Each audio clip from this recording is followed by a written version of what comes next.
This was yet another week of costly mistakes for playoff drivers that's going to lead to a pretty tight points battle heading into Bristol. Plus, this was a pretty good weekend for historical wins. Let's talk about it.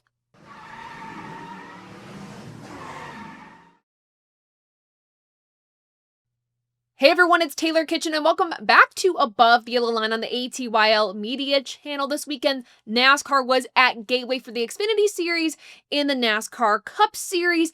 And for historical wins, you look at Connor Zilisch, who has just been taking the bull by the horns this season for the Xfinity Series. I swear, if he does not win the championship, it's going to be a huge loss because he has earned it at this point. 9 wins this season, the most wins of any rookie in the Xfinity Series ever. You take into account that this was technically his 4th win in a row, and then you also add into the fact that this was a historical weekend for junior motorsports because this means with this win from Connor Zilisch, they've now won at all 35 tracks they've competed at since 2008. Absolutely insane stat for that team. Well done for Connor Zilisch, also capturing the regular season title for the Xfinity Series as well. Again, it's going to be a shame if he does not win the championship this year after having such a historical and dominant season, but congrats to Connor Zilisch. Moving on to the Cup Series though, speaking of history, Denny Hamlin making history, capturing Toyota's 200th win in the Cup Series. Besides capturing a monumental win for Toyota, Denny Hamlin also captured his 59th career victory, which is just one away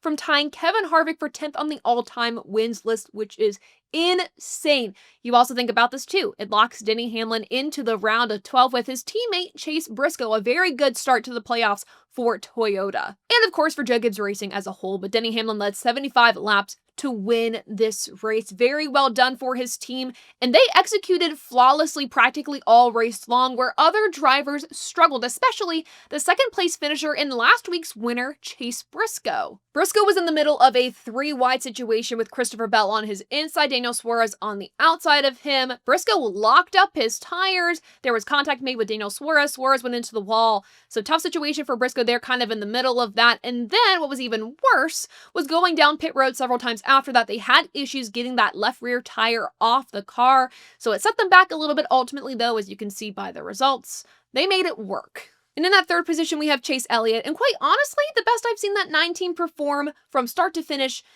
in a while. We know that this 9 team has struggled finding speed, especially when it comes to qualifying. This weekend was no different. But to see them finishing inside the top 3, a very good race for that 9 team who came into this race a little weary on points. They were above the cutoff line, but not by much. Of course, though, this good result doesn't come without its controversy. And I say controversy, but more so, I mean on-track run-ins with another driver, this being Josh Berry on lap 36.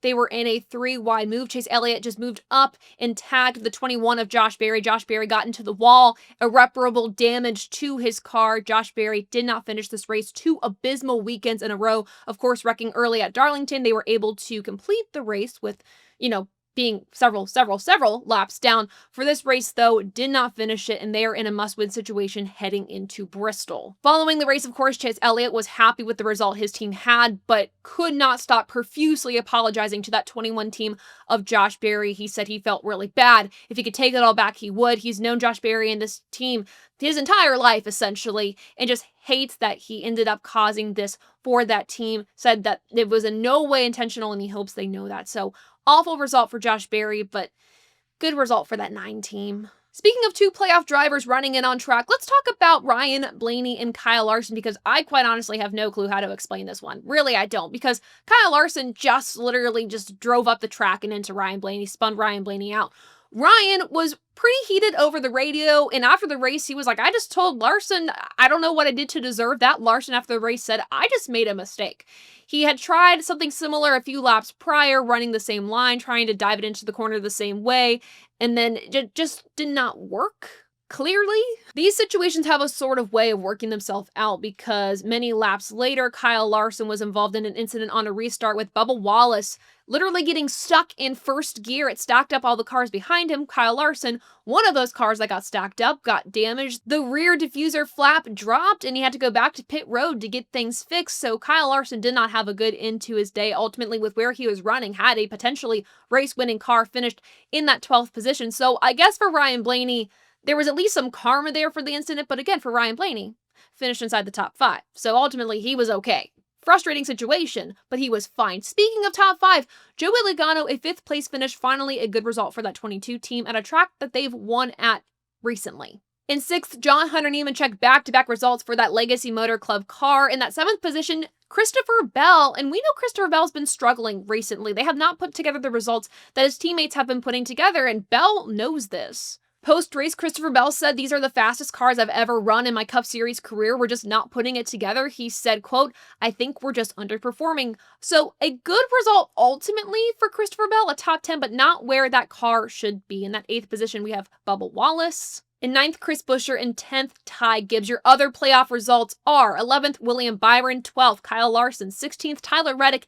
18th, Austin Dillon. 19th, Austin Cindric. 24th, Ross Chastain. 25th, Shane Van Gisbergen, who had a multitude of issues during this race, and then ultimately towards the end of the event had a speeding penalty, and the same can be said for Alex Bowman in that 26th position. Bad pit stops all day, poor execution all day.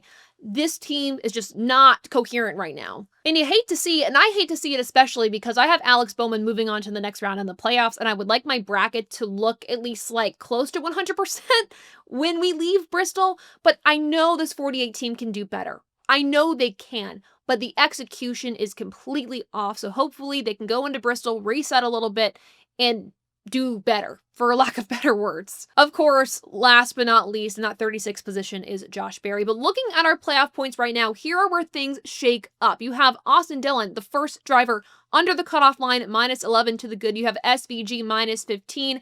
Alex Bowman and Josh Berry, pretty much in must-win situations here. They kind of know the task. Alex Bowman minus 35. He's probably just going to have to win at this point. Above that cutoff line, Austin Cindric plus 11, Ross Chastain plus 19, Joey Logano plus 21, and Chase Elliott plus 28. Everyone above Chase Elliott is over 30 points to the good. They should be okay, bearing in mind any very early issues at Bristol. But of course, we know that Chase Briscoe and Denny Hamlin are locked into the round of 12 with their wins at then Darlington for Chase Briscoe, and then of course this weekend at Gateway for Denny Hamlin. So a pretty close points battle. It's not a runaway with who will actually make it into that next round of the playoffs, especially with those around the cutoff line. And I suspect we could see some upsets here. Of course, we're going to a short track, which means short track temper. So you could see things get pretty chaotic at Bristol. We also know the pit road situation at Bristol is pretty tough too. Lots of places to make errors for these drivers and these teams. So we shall see heading into next week who makes it to the round of 12.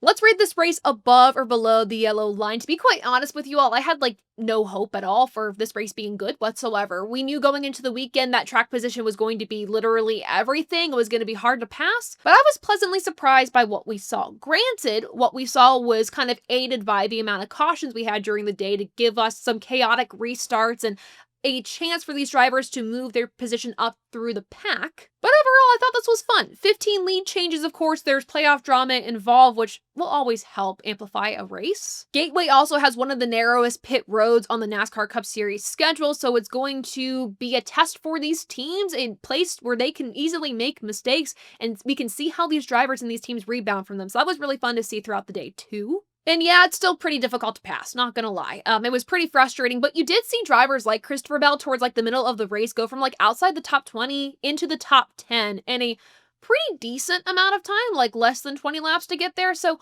ultimately, not bad. All the race starts at Gateway are super fun as well. Tough battles for position 2, especially coming down to the end. It was getting real tricky between some teammates and some playoff drivers. It was a lot of fun to watch. I'm going to give this race an 80%, definitely above the yellow line. But what did you think of this race at Gateway? Let me know in the comments below. And of course, for more content from myself, make sure to go to abovetheyellowline.com to find me on socials and all other platforms. Of course, this coming weekend, get ready for some Saturday night racing to figure out who makes it into the round of 12 for the NASCAR Cup Series playoffs. We will chat after that race. I will see you then. And until next time, we'll see ya. Bye.